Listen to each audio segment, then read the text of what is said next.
Ingoglia.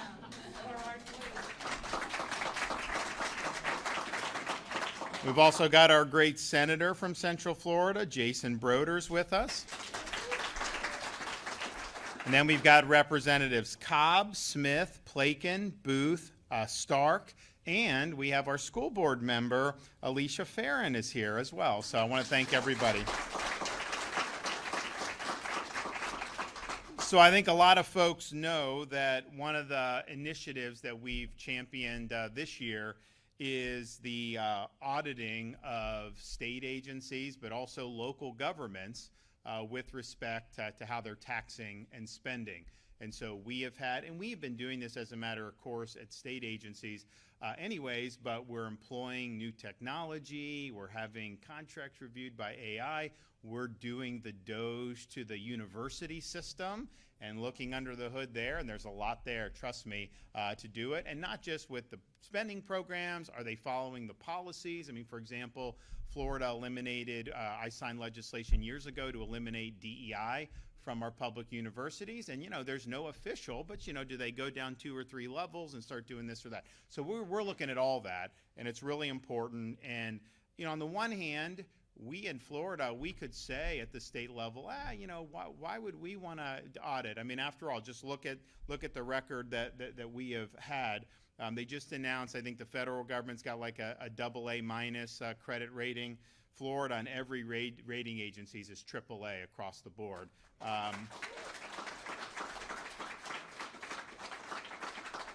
We're ranked #1 economy 3 years in a row by CNBC. We have done historic repayment, accelerated retirement of the state's debt. So 180 years as a state. If you look just since I've been governor, we've retired more than 40%, and by the end of the fiscal year, we'll likely get to close to 50% of Florida's total historic debt done. We now have the lowest per capita debt of any state in the country. There's a couple that don't have any debt, but of the ones that have debt, we're the lowest per capita. And if you look, if you go back 15 years ago, the average cost per Floridian, if you did debt per capita, if you just had to write a check, you would have had to have written a $1,200 check, which honestly is not that bad compared to the federal government. But today, if you had to write a check, we had to retire all the rest of the debt, it'd be $483 per person. Now, put that in comparison with the federal government. If they made you write a check for the federal national debt, it'd be about $106,000 per person. And so we're doing it right. Our debt is declining in absolute terms, in per capita terms, you name it. We've had basically 3 years in a row where the budget's been very stable. This year is spending less than last year. Last year spent less than the year before. We're still doing really important things. I mean, I just announced some. I mean, how many of you have seen the I-4 that we did in Polk and Osceola, where we did that lane? I mean, that's been really good. That's only the beginning. I mean, there's going to be a permanent thing. But, I've had people tell me, like, it saved them a lot of time to be able to do that. So we've done a lot of investment in accelerating these road projects because, it's like you have something everyone needs to be done, and they say, well, it'll start it'll start in 2035, and we're on it. Well, what are they supposed to do? Just sit in traffic for another 10, 50 years? So we're like, no. So we accelerated $7 billion for that. So you see the temporary I-4. They're doing things in Polk, Champions Gate, all these areas. Obviously, Central Florida is getting the most money of any of all that because, you have obviously a lot of needs. There's rush hour traffic. Then there's like traffic at any time of day. And like some of that stuff on I-4 can be any time of day, particularly in Polk County. So we're working on that. Made a difference. We're going to do more. I was just in I was in Tampa Bay. We're doing 275 widening there, similar to what they did on I-4 in the past. And that's going to take you up to the Howard Franklin Bridge. The old Howard Franklin Bridge that connects Tampa to St. Pete is being demolished, and we have the new bridge there, and then they're going to be adding the express lanes going forward. So this is something that's really, really significant. So we did that in big way. We've also done billions of dollars to raise teacher pay, which hadn't been done in a while in Florida, and obviously the local governments and the school boards have to make those decisions. They can always put more into that, but we said, here's money, it's got to go to teacher salaries, and that's been really, really big. Many billions. This year was 1.38 billion, I think we did, which is way more than had ever been done before. Proud of that. We've also done more for natural resources and environmental restoration. The Indian River Lagoon, amazing progress, what we've been able to do. Everglades restoration, massive projects that we're doing. And then we've even gotten the Trump administration to delegate us some of the Army Corps projects that they hadn't started yet. We'll start them and we'll finish them a lot quicker. So that's great teamwork, and that's bringing huge things. But we've put billions and billions of dollars into conserving our natural resources and making sure we leave Florida better for those who come after us. And then we've also done things with respect to tax relief. You know, we did the thing, I think we did it for 2 years, where we did the toll rebates. So you got your tolls rebated 50% for the commuters. We made all baby items permanently tax-free. We made all disaster supplies, I think within some reasonable limits, permanently tax-free. We've done tax relief. We just eliminated the tax on business rent. We're the only state in the country to do that. Not what you want if you want to continue having a strong economy. So we did that. So we've done all of that to really give. But you know, we don't have an income tax, and we never will, as far as I'm concerned. But it's harder to cut taxes when you don't have an income, because the income tax, you can just lower that rate. We can't, so we go, okay, here's business rent, here's that, here's all these other things. But one of the things, and so we've done all of that with a good, stable budget. We have the second lowest per capita spending in the entire United States of America. Although I will tell you, New York, it used to be New York had more people than Florida. Now they've got about 19.5 million. We got about 23.5. So we've got millions of more residents than they do, and yet their budget's more than twice the size of our budget. And yet our roads are better, our services are better, all that stuff. So we're showing you, how it goes. So we could, with all those statistics and all, I could just say, you know what, state of Florida, like, no, we are doing this. We're looking at the universities. We're looking at modernizing state. We're looking at all these things because you always want to do as good as you can do. I mean, you may be the best compared to some other states, but are you the best you can be? And that's why we're doing it. So we've done that. We're in the process of doing that. We'll be rolling out some good, hopefully, reforms, particularly with the universities, that'll be really meaningful. But the issue of kind of like the audits, and Blaise has said that our auditing of the local governments is the Florida Agency for Fiscal Oversight, FAFO, and that's kind of Florida speak for what they tried to do with DOGE in Washington. So we're doing this, but part of the reason why we were, as much as we wanted to do state government, which is important, the local governments were really where people, because I'd have people say, hey, can you cut our property taxes? And the reality is the property taxes are determined, administered, and collected at the local level. We don't have your property tax coming to Tallahassee for our budget. That's done to cities and counties. So if you have that, but what's happened over the years is you've had property values go up. And there's some positives to that. If that's your house that you bought for $300,000, now it's worth $700,000, and you want to sell it, that's obviously a lot of equity. So there's some positives to that. And then the real estate market was hot, and it was hot. Prices went up around the country because we had inflation, and it was weird kind of how people were buying homes during COVID and all this. But in Florida, we had a lot of demand of people really wanting to be here. You'd have bidding wars, you'd have all this stuff. Now that markets go up and down. But what was happening is people would have homes that they bought 5 years ago, 6 years ago, 10, 20, whenever, and they're being told, well, actually you owe more tax because it's worth a lot more now. And they get these assessments, and it's basically an unrealized gain. They're telling you, you bought a home for $300,000, now it's worth $600,000. You didn't sell it for $600,000, but yet you have to pay tax on that instead of pay tax on the $300,000. And even with homestead, it still goes up because they allow an increase. So people would say, why the tax, all this stuff? And I'm like, trust me, I'm all for it, and we're working on a way to bring relief. We got to do it through the Constitution, the way Florida's government is set up, but we're working on it, and we're going to have something that the voters have to approve, but that will happen. And I think people are going to want to see it. But, they would point out, they say, listen, okay, I'm paying more in property tax, but the budgets are going up dramatically in some of these areas. And you have some areas that didn't even have net population growth. I think Broward had no net population growth in the last 5 years. The budget's up 60%. And it's like, okay, there was inflation. I get it. Like, we had to put more money into projects that I had approved in the past. And then they're telling me I need to kick in more money because the cost of everything. And that is true. That happened. But not at that level. And yet you see that all across the state. And so we really want to be a resource to look out for taxpayers. When you have a gusher of revenue coming in because Florida's doing well, people are buying homes, property values are going up, the inclination for most people in office is to take that revenue and spend it. That's what politicians do. We look at it and say, well, actually, what would be very beneficial for folks in Florida right now, particularly for families, is tax relief and property tax relief. We are showing you can do meaningful things in a budget that is half the size of the state that's closest to us in population, New York, and still make a big difference. So it can be done, but we got to be friends and stewards of taxpayers. So that was why this year we worked with the legislature. We got this audit authority beefed up.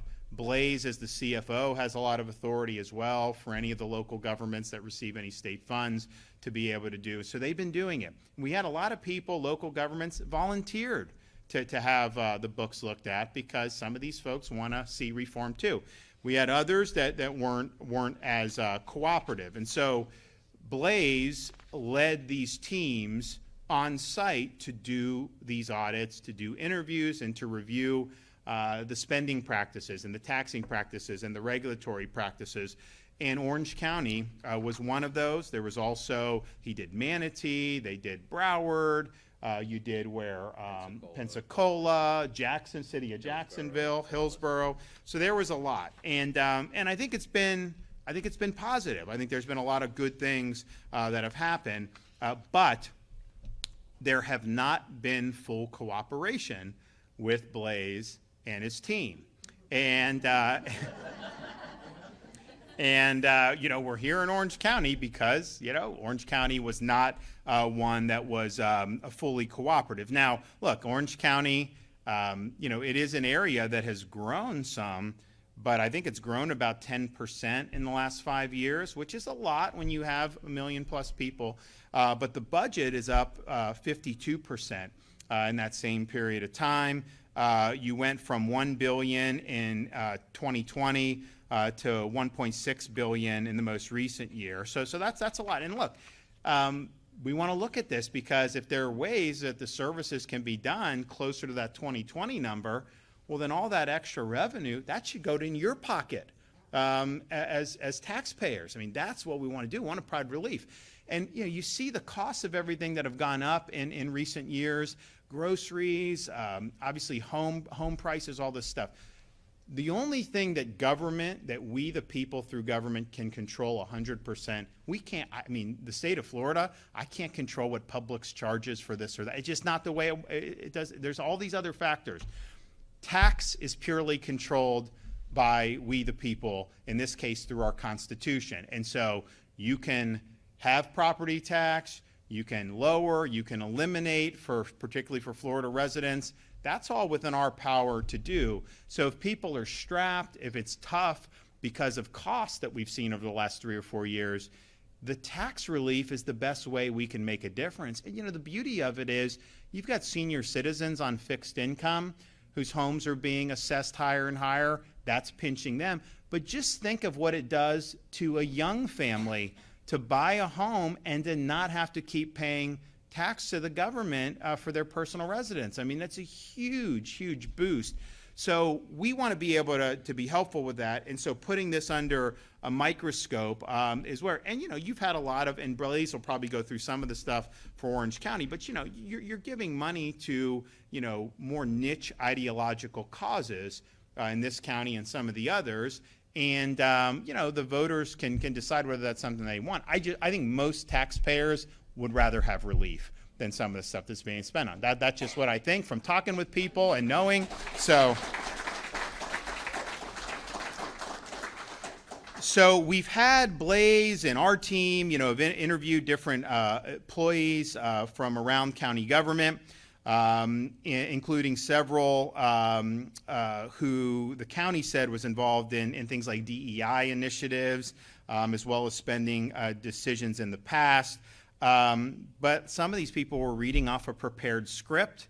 They wouldn't fully answer the questions and really left a lot of our folks not satisfied that they were getting all the answers that they could. So there's a lot of different things to unpack here. I think Blaise has been somebody that has been a real bulldog on fiscal accountability. He started as a businessman, he started getting involved in politics because where he was over in the Nature Coast area, Hernando County, because their county government was spending a lot. And this was in the 2000 to 2008 real estate boom.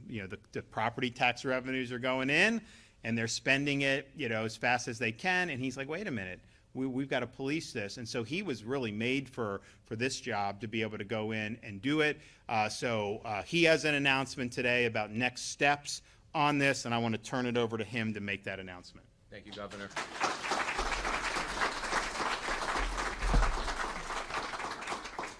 Good morning, everyone. Good afternoon, rather. My name is Blaise Ingoglia. I'm your Chief Financial Officer.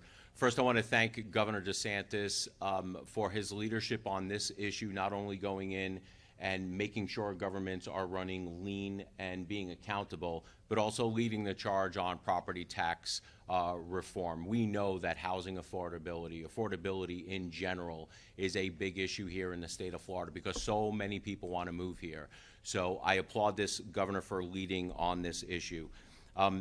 When you bring up property taxes with local governments, I think you're starting to see a trend when you see spike in real estate prices, that government takes the extra tax revenue and they expand government. They're adding programs that probably shouldn't have been added in the first place. They're expanding programs that probably should not have been there in the first place.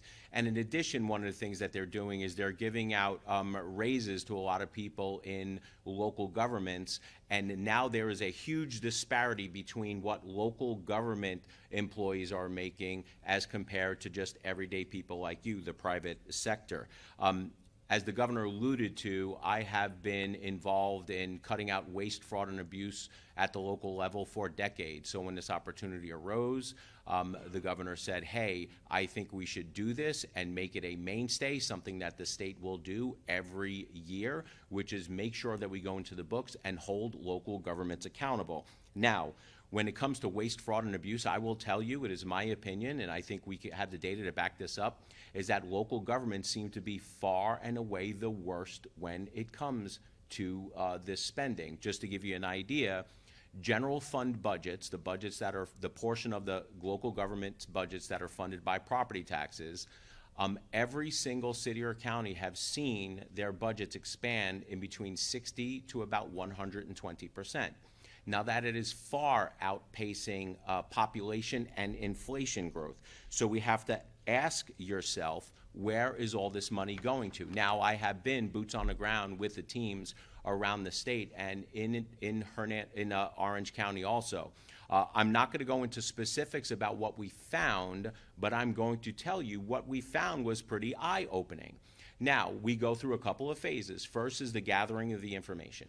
We get all the information, then we crunch the information, and then we find some of the issues that we think taxpayers would be very, very upset with, that they were spending their money. Now, why is this important? This is important because we are going to go into 2026 and we are going to put, the legislature is going to put a tax referendum question on the ballot.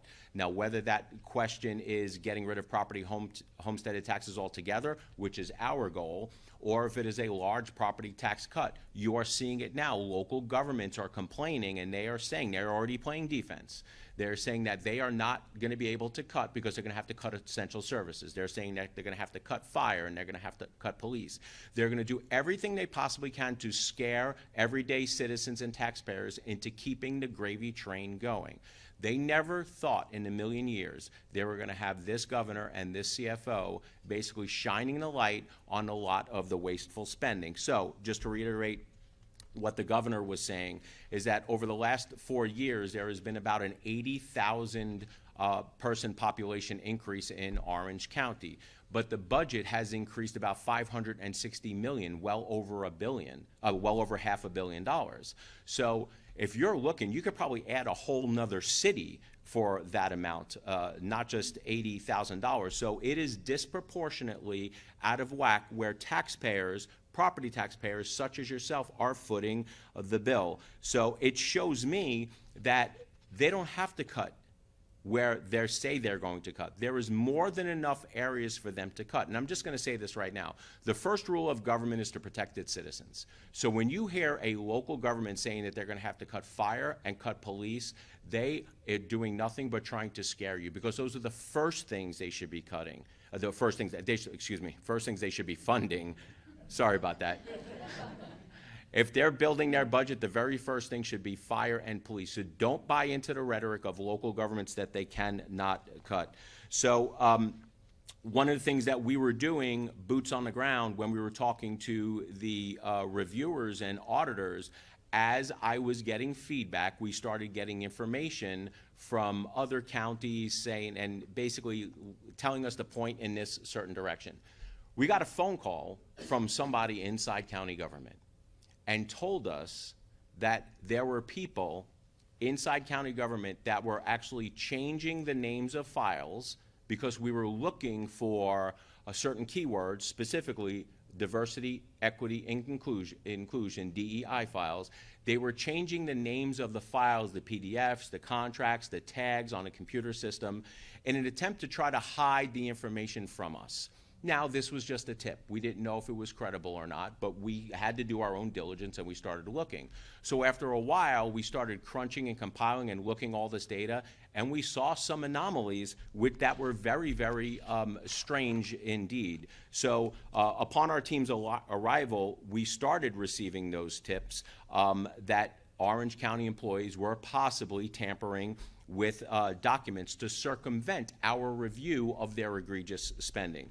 So when we started questioning, what we got were some shady answers, some incomplete answers, and what the governor had alluded to, some people were just basically reading off of a script. Just to give you an idea of some of the things that we found, or should I say lack of what we found. So we accumulated about 1.2 million emails of everything related to diversity, equity, and inclusion. Now, there were 6 grants that were given out for DEI programs. When we started searching the 1.2 million, 5 of those grants were not alluded to in any of those emails. So I wonder what happened with those emails. So it's telling me that it is probable that we did have county employees try to hide some of this information. And these grants would have also been reviewed by staff, citizen review panel, but we couldn't find any of that information. In addition, some of the procurement documents that would have been sent out for these contracts, a lot of the information was missing from that also. So I started asking the question. I called up the governor. I said, I think Orange County has something to hide. So what do we do? So, which leads us to the announcement today. All of that is why I, as the Chief Financial Officer today, are issuing investigative subpoenas for all documents related to these grant programs.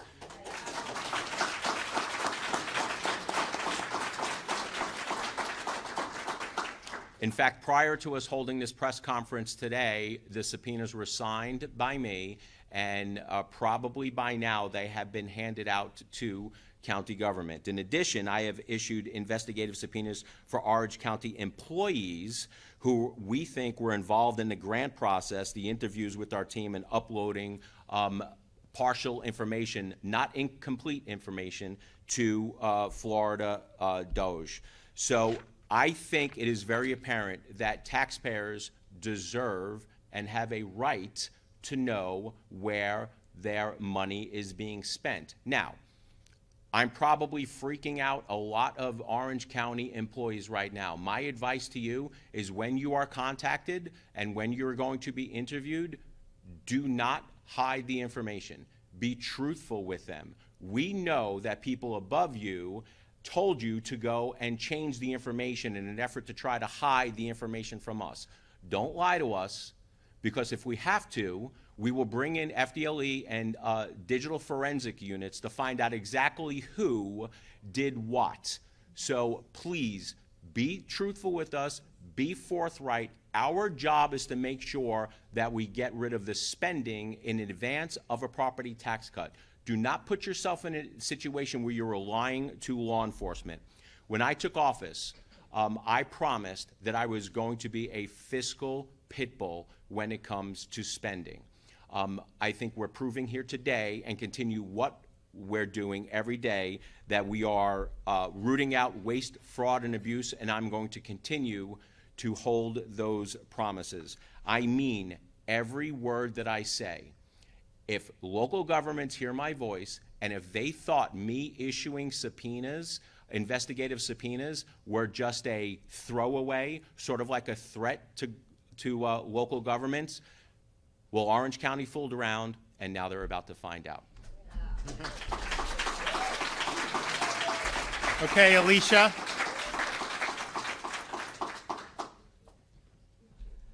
Hey, thank you so much, Governor DeSantis, for your strong leadership. We have seen so many victories just in the last, how many years since you took office and under your leadership. Truly, Governor DeSantis is America's governor. I also want to say thank you to our CFO of Florida, Blaise Ingoglia. Thank you for being a pit bull, leading boldly and unapologetically.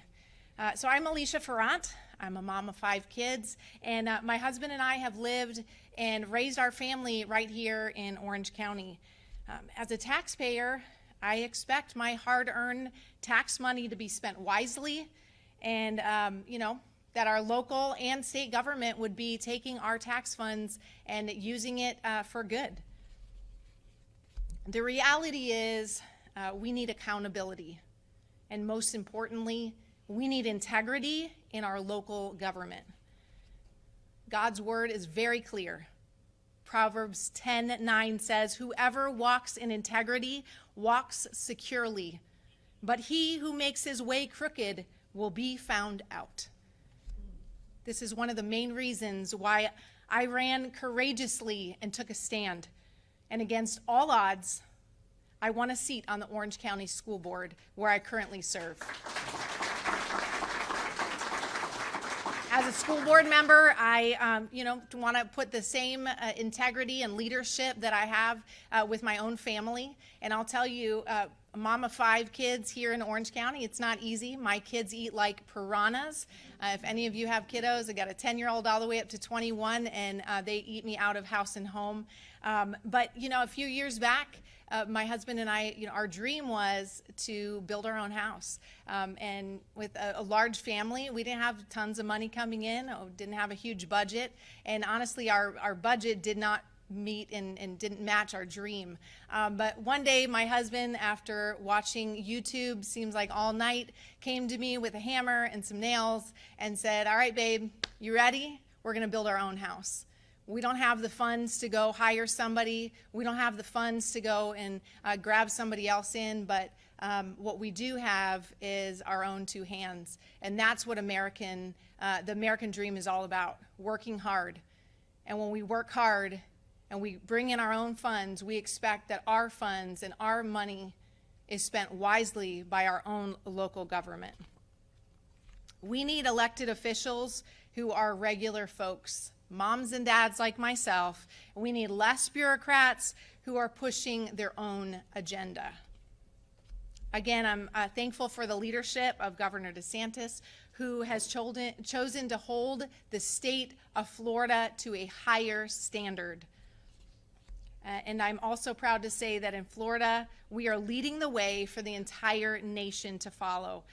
In my leadership here in Orange County, I stand with the governor as we stand for what is right. Okay. Thank you.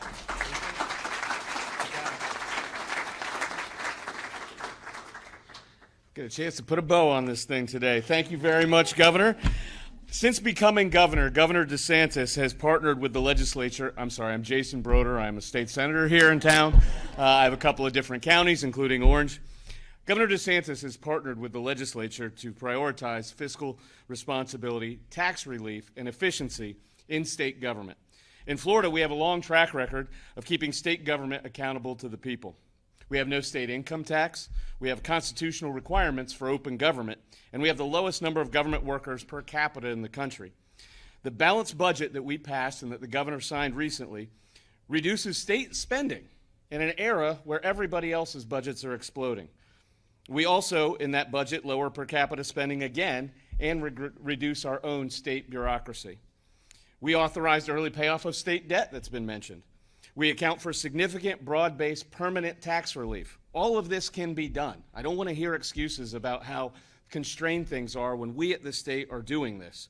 New reporting requirements are now throughout the budget to safeguard taxpayers, improve accountability, transparency, and oversight on our own government spending at the state level. With the governor's full support, we also passed legislation that reduces the administrative state with improved government oversight and accountability over agency rulemaking. So even those folks that administer all of the laws that we pass have greater oversight. One of the reasons the DOGE efforts have been so popular at the federal level is because people have a problem with unelected federal bureaucrats pushing their own agenda with your money. Under the governor's leadership, we're improving transparency and removing burdensome bureaucracy that creates barriers for citizens and businesses struggling to comply. State government is clearly leading by example. It's about time local governments follow the governor's lead by offering the taxpayers relief and embracing efficiency in government. When a jurisdiction isn't on board with this, it's clear that more needs to be done. DOGE visited Orange County because of their record of overspending, promoting DEI, and failing to lower property taxes despite an over 50% property tax increase since 2020. In addition, Orange County's reckless spending, the DOGE visit raised several red flags and maybe a potential cover-up. DOGE audits are an important opportunity for local governments to realize this is an opportunity for better spending. This is an opportunity for us to get better for the taxpayer. It's not an opportunity to double down on woke policies and poor spending habits. Orange County has demonstrated an unwillingness to fully cooperate. These subpoenas send a clear message to Orange County and all other local governments that think they can abdicate their responsibility to taxpayers without consequences. We are putting all these jurisdictions on notice. As the governor said, cooperation is no longer an option. We tried to play nice, didn't work. I want to thank the governor for his commitment to ensuring efficiency at all levels of government, and I want to thank the DOGE team at CFO Ingoglia for their ongoing audits of local government spending practices. Thank you. Well, thanks, Senator. And so you have all of Seminole County and some of Volusia and some of Orange? So just Orange and Seminole, no more? You had Volusia at one point, yeah. And so what part of Orange do you have? Maitland and Winter Park. Oh, okay. You know, it was interesting that, I was talking with someone, they're like, we're from Winter Park, and I was just talking about DOGE, and there's a part of Winter Park in Seminole County. It's like, it's like here I've been here so many times, and it's like as governor, I'm like, I didn't realize that some of that was actually over there. But we appreciate what you're doing, and thanks for the support on this. I just want to say, there's stuff about, they're going after Alligator Alcatraz. The deportations are continuing. DHS is taking people out of there, and they're moving them out. Our role is to provide more space for processing, detention leading into the deportation. DHS determines who goes into those facilities and who goes out of those facilities based on theirs. Although we'd be willing to do it, but we are not the ones actually removing them from those facilities and sending them back to their home country. That's being done by DHS, and sometimes there's a pit stop along the way. We have Sheriff Grady Judd from Polk County was at our most recent immigration board hearing, said, we have way more illegal aliens that we're apprehending than DHS is able to house, process, and deport in an orderly fashion.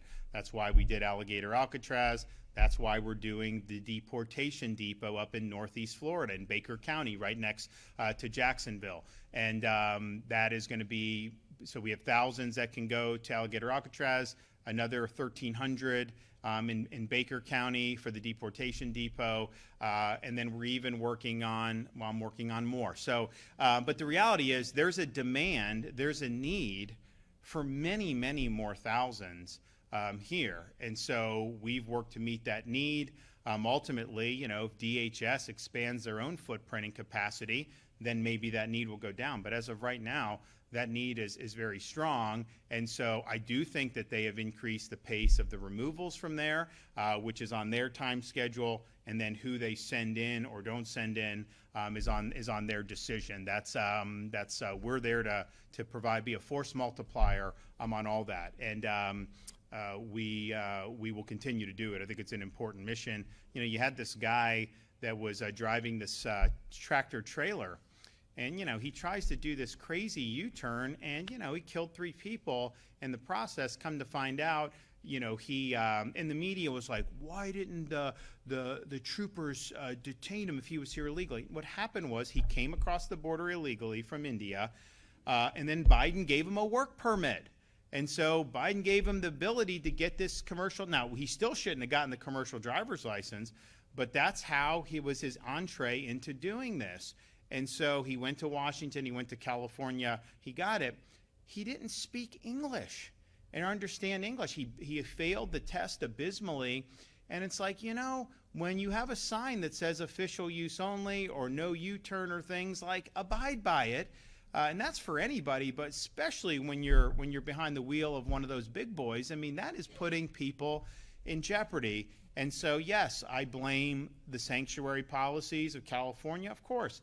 I blame the company for putting this guy behind the wheel. What, you don't interview people before you hire them and put them in there? If they can't speak English, that's a problem to be able to understand your way around.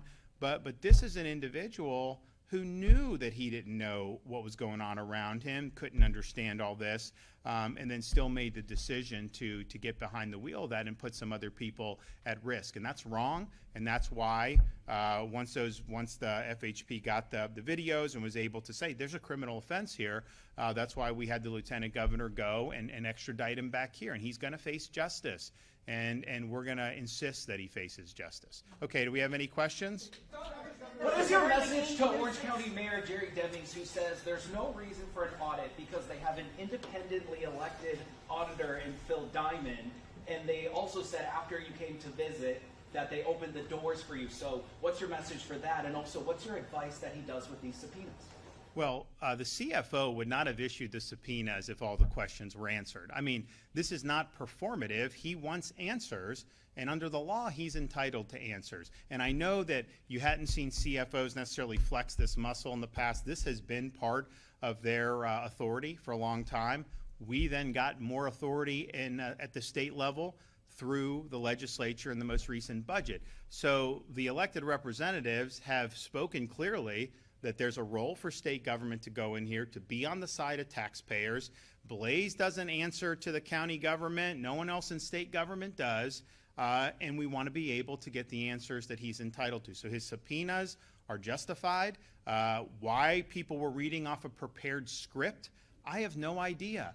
But that's what was going on. And so he's going to make sure that he gets the answers to this, because ultimately the job of all of this, whether it's us going, doging our own state universities, or whether it's what Blaise is leading in local government, is you got to be a voice for the taxpayer. And Blaise is being a voice for the taxpayer. Alligator Alcatraz, there's now an email that's been surfacing from Kevin Guthrie that he sent to a rabbi in South Florida, which he says in a couple of days we're probably down to 0 individuals. Do you know about this email that Kevin Guthrie I think he was just referring to they're deporting them very quickly. And that's a good thing. That's what we want. We don't determine who goes into the facility. Now, obviously, there's litigation that's been going on that DHS is a party to, and so that may be an influence about where they're sending people. But we're ready to help. We want to continue to help. We have to continue with this mission. It's important, and ultimately, it's going to be good for the state of Florida. So, the Alligator Alcatraz, this is just people, trying to get spun up to be able to have something. I mean, you'll literally go, there'll be 10 people with signs and stuff. And I'm just like, if it were me, I would find better things to do. I really would. But that's what they need something to kind of do.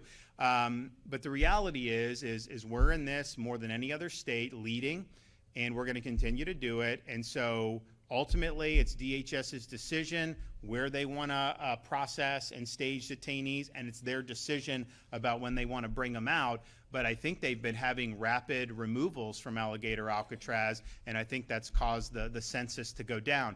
But again, that's not necessarily that we control in either direction. Why could the state have made an exception? You've been concerned about the crosswalks here, about safety and so forth, but people are concerned about the 49 lives there at the crosswalk at Pulse. The sidewalks have been painted over. Are you rethinking maybe that policy, or are you still standing firm? So the legislature passed a change in law recently which said there's no street art allowed. And the Department of Transportation put out guidance recently, a couple months ago, reminding everybody. And this has been addressed statewide, not just on any issue under the sun. Blue Lives Matter, this. They're doing it uniformly throughout the state. I think the street art got out of hand. I think it's much better that we use crosswalks and streets for their intended purpose. And I would say on this, who approved millions of dollars for a memorial? I've approved millions of dollars for a memorial. Not painting the road, actually doing a fitting memorial. And a lot of people involved in that have misused money over the years. Why do we not have a memorial done yet?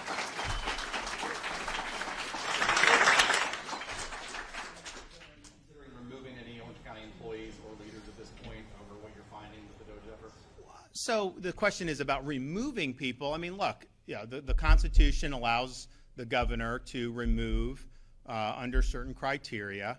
It's not something that I do lightly. I mean, people bring me the kind of the goods, because I'll go around and people be like, hey, remove this person, remove this person. Well, it's like, you don't like somebody, that's not necessarily fitting with the Constitution. So give me the goods. And so, for example, we've done that when I became governor. I had promised in the campaign, that we were going to bring accountability for the Parkland failures by the Broward County Sheriff. So we removed the sheriff that, and the Senate eventually upheld that. We did the same with some of the supervisors of elections in South Florida, and lo and behold, we now have very, very well-run elections. So that was necessary, and then we have had to do from time to time. And so the question is if there's conduct that merits that, well, that goes without saying, we can do that. But I think the intent is to get to people the answers.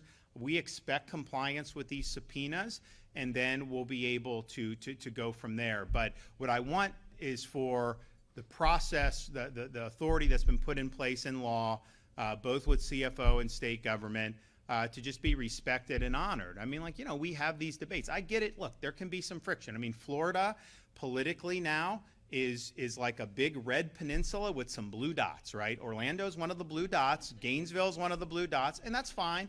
But the reality is when you do debate these things and put this stuff into law, the ability to conduct these audits, the ability or actually the mandate for DOT to keep the streets clear of markings or messaging or graffiti, that's just, the people have spoken on that. I think Broder and his colleagues passed that unanimously in the Florida Senate. I signed it in the law. If I sign it in the law, how could I then say, well, you can do this, you can do that? Because then you end up having to adjudicate, well, that message is fine, and that's not what we're doing. We wanted to get out of that business, and I think that's right. Now, some of the local governments who are not necessarily on state roads, I have to see. I know Key West is coming up, Delray Beach.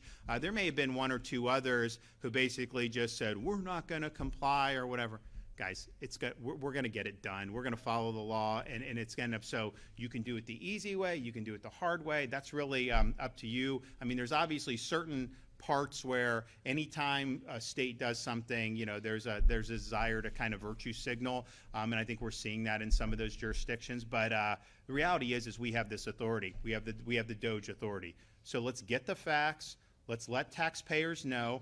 I mean, I do think just on the face of some of the things Blaise said, you went from what, $1 billion to $1.6 billion for the thing, almost 600 million increase in the last 5 years. Now, there may be folks that will show, hey, that was absolutely necessary. Look, let's have that debate as Floridians. Because what I would say is I would have preferred property tax relief and then mitigating that. Now, there's, like I said, the state government, we've had to put in more money for projects because the costs went up. So I'm not saying that there was no increases that have been imposed through the inflation, but that's a significant increase, and especially in counties that haven't had a net population gain. Orange has had a net population gain. Broward has not, and yet their budget went up 60%. So we want to do right by taxpayers. I mean, that's what this is all about.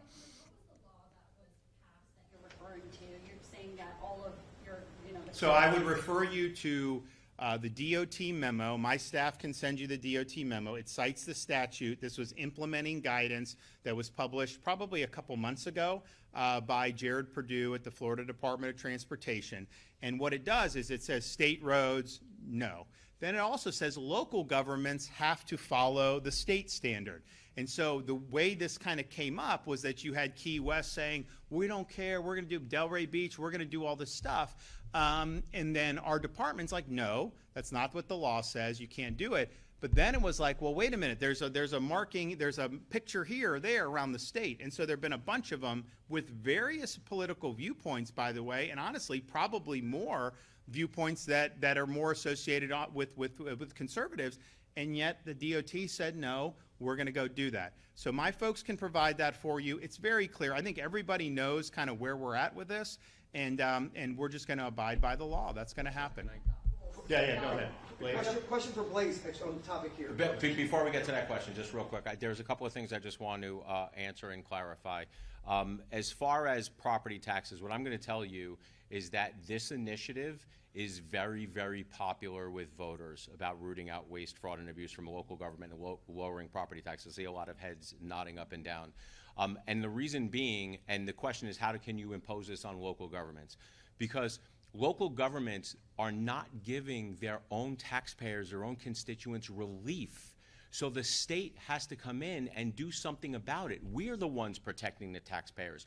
We wouldn't be in this situation if local government's budgets did not get out of hand. So we view it as we are sticking up for the taxpayers where local officials are not. Because even that people are complaining that their property taxes are high, we're still seeing some local governments increase budgets and increase property taxes. Now, yes, some of them are cutting budgets, and we thank them for that. Some of them are adopting rollback rates and not increasing their budgets. We thank them for that also. But at the end of the day, this issue is going to be on the 26th ballot, and people are going to vote overwhelmingly for property tax relief. I also want to answer the question that was asked about the audits, saying that mayors were talking about the audits and say, hey, we're already doing audits. We are going one step further than an audit. An audit basically says, what an auditor does for these local governments are saying that contracts have been signed, they were procured correctly, they were signed correctly, they were paid out correctly, money went in and out correctly. We are checking that, but we're also asking, was the contract that was actually signed a good use of taxpayer dollars? And I'm going to tell you, when you find out what some of these governments are paying, the answer is going to be overwhelmingly no. So Demings can say, auditors have checked everything, everything checks out. He's not checking or answering the question, was the initial contract that was signed a good use of taxpayer dollars? More specifics about these grants in question. You talk about this $1.5 billion budget. How much do these grants cost, and how much would it save the taxpayers here in Orange County to get rid of them? And what are these specific programs you're taking? I'm going to tell you right now that I want to say those grants over the last 3 years total about $500,000, $600,000, which is not a lot. but it's the question of them hiding the information because they know they are going to be embarrassed that they were spending the money on the first place. But I'm going to tell you right now, that is a drop in a bucket from what we're actually finding. That is nothing compared to what, when the reports come out and voters see what they're actually spending the money on, then they are going to be outraged. Some of those Right there. How many county employees? I'll let him go in a second. I just want to, you know, and Blaise alluded this in his original remarks. If you look at kind of salaries and benefits, federal is higher than state, but county and city are oftentimes higher than federal, right? And so, look, I want people to do well. I'm not like, and I just pushed a big pay increase for Florida Highway Patrol, and I want to do more next year. And I'm not, but I do think there's going to be, and Blaise will show a lot of examples in county and city government where some people are getting, you know, pretty significant, you know, paydays. And it's like, okay, you know, you have like the governor of Florida, the CFO, the attorney general, like they're at a certain level. And like we've kept it so I don't want any, but and then like a county administrator is like twice that much to run a county when someone's running a state. It's like, wait a minute, like, you know, there's some stuff there. So I think like some of the grants and not being honest is indicative, I think, of a larger issue, and I don't think it's like, oh, well, there's, you know, this much in grants. I will say, though, across the state, I mean, you know, there's definitely many, many millions and millions of dollars that were spent, you know, on some of the more political stuff for sure, is what we're finding, you know, across particularly some of the bigger counties. Did you have Blaise? Okay. Yes, thank you. Mr. Ingoglia, how many county employees would you say, an idea so far, gave you some of those partial records, read off a script, and how far up the chain of command do you think that goes there? So the first answer to that question is I'm not going to disclose how many investigatory subpoenas we issued today because it is part of a pending investigation. But I will tell you that this may not be the end of the investigatory subpoenas. If we sit down and we have conversations and they say that their superior told them to do that, and then we issue an investigatory subpoena to them and they say their superior told them to do it, we're going to continue until we find out who made the final decision to hide the information from the state. Is Orange County the only county you've issued these subpoenas? Orange County the only county so far? I will tell you that Orange County is the first county that we issued subpoenas to, but there are other counties that are being just as elusive that we may actually have to issue subpoenas also. Do you have similar concerns about City Hall here in Orlando? I know your team visited Orlando. You comment on how that audit went of the city? When budgets go up over 4 or 5 years in between 60 to 120%, I have issues with every county, whether it is a Democrat majority county or a Republican majority county. I have issues with wasteful spending. I have issues with government spending things on things that should not be spent on and then continually asking the taxpayers for more, more, more. The taxpayers have had enough, and so have I. Yeah, I think you.